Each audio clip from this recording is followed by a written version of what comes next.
much for having me at the Hedayah conference. It's really a great pleasure to be here and to present on a publication that I co-authored with Amy Jane Giebe. And the title of the publication and of the presentation today is Debunking Prevailing Assumptions about Monitoring and Evaluation for PCVE Programs and Policies. And the research is based on the evaluator experience of both Amy Jane and myself in the Netherlands, and the existing literature on this topic. So we used a particular case study from the Netherlands as evidence for this research. And today we will discuss 4 assumptions that surround M&E in the CT and PCVE field. And for each of these, we will go back to the underlying challenge and then offer some good practices on how to overcome these. So the first assumption is that prevention and non-events cannot be measured and evaluated. The purpose of evaluations is often seen as proving that violence or radicalization would have happened if there had not been an intervention, and that success is defined by the absence of a harmful event. This is one of the most prevalent assumptions surrounding M&E in this context and is often cited as one of the reasons why M&E cannot be done. But we argue that M&E can be done if we define success more specifically. So first we have to look at the challenge underlying this misconception, and that is to establish causality and attribute specific outcomes to the measures undertaken. So as all of you know, violent extremism and radicalization are complex phenomena that are influenced by many different interrelated factors that are often beyond program or policy's influence. And this makes it difficult to attribute changes directly to a particular intervention.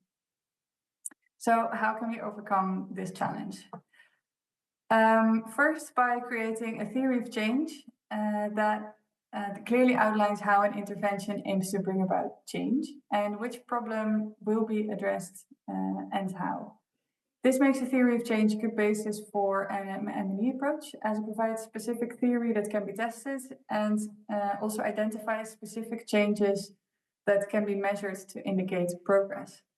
So rather than focusing on the final long-term result, a theory of change helps to break down this long-term result into measurable subcomponents. Then we still have the problem related to causality and attribution. And this can be overcome by focusing on contribution rather than attribution. So we don't necessarily aim to establish causal relationships. You can, but that would be difficult and requires high-level expertise.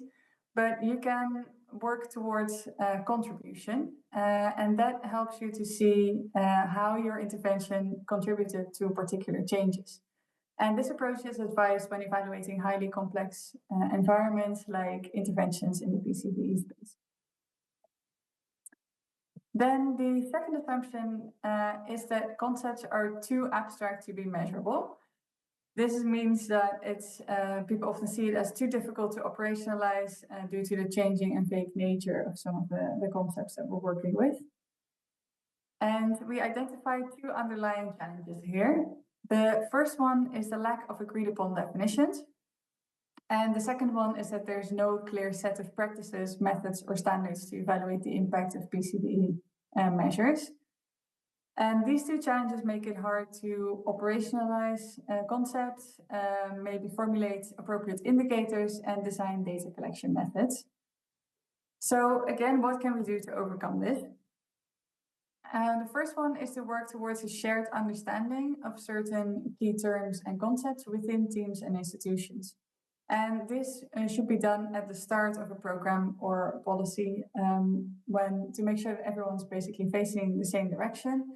And this is aligned with the theory of change process. So when you're defining where you want to go, you also want to define the terms and how you understand them within these teams. Then the second one is to develop smart indicators in the design phase. Indicators are crucial to help break down complex phenomena and the theory of change, all the subcomponents into measurable elements. And then the third one is to use existing questionnaires and measurement tools. It is helpful to use them to assess specific aspects of PCVE interventions There are quite some good PCBE tested tools that provide standardized measurement approaches, especially to attitudes, beliefs, and behavior. So those can be very helpful. Then moving on to the third assumption, and that is that M&E of PCBE programs and policies is too politically sensitive. This is often given as an argument for why evaluations cannot be conducted. And the underlying challenge here is the sensitive nature of these interventions, together with heavy media scrutiny. And this has created an atmosphere of caution and hesitation, especially around evaluations. And this perception of extreme political sensitivity is hindering robust M&E efforts and can lead to missed opportunities for evidence-based decision-making and proactive policy improvements. So it may sound quite counterintuitive, but the good practice here is proactive transparency and communication with public and relevant stakeholders. So we have evidence of evaluations conducted in the Netherlands that were very politically sensitive and that were conducted by institutions under media scrutiny at the time. But when the evaluations were made publicly available, they actually didn't receive significant media attention or public backlash. This shows that evaluations can be beneficial despite political sensitivity, and it is possible to make them publicly available.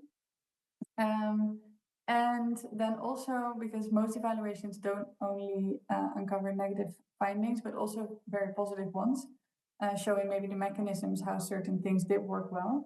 And that open communication about this can also increase public trust in institution and then overall be helpful for institutions conducting these evaluations as well. Then the fourth assumption is we don't have the time. This often emerges as a common argument for not conducting M&E or evidence-based approaches in a structural manner to PCBE programs and policies.